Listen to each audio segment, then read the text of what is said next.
वनराज शाह की यह सोच सोचकर नींद उड़ी हुई है कि वो प्रॉपर्टी वाला मामला कैसे हैंडल करेगा।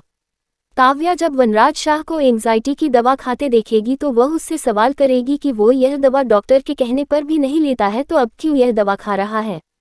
वनराज शाह उसे कुछ नहीं बताएगा और बात टाल जाएगा।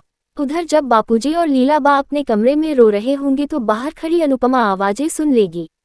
लेकिन जब बापूजी दरवाजे पर किसी की परछाई देखेंगे तो टीवी चलने की बात कहकर मुद्दा डाइवर्ट कर देंगे।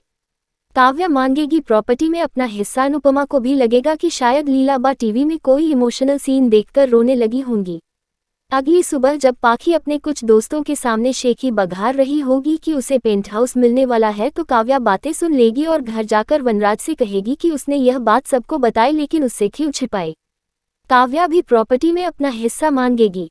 वह कहेगी कि लीगली वह अभी भी उसकी पत्नी है। अनुज कपाड़िया फिर से अनुपमा से बात करेगा लेकिन वो कहेगी कि उसे इतने वक्त में अकेलेपन की आदत पड़ गई है जो जा नहीं रही है। घर छोड़कर चले जाएंगे बा और बापूजी।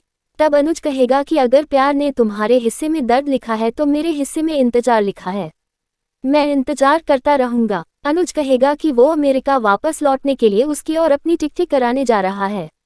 इसी रोज शाह निवास में जोरदार हंगामा होगा क्योंकि डिम्पी बताएगी कि लीलाबा और बापूजी दरवाजा नहीं खोल रहे हैं।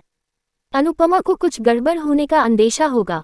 वो दरवाजा धक्का मारकर खुलेगी और तब सबको पता चलेगा कि बापूजी कमरे में नहीं है और उनका सारा सामान भी गायब है।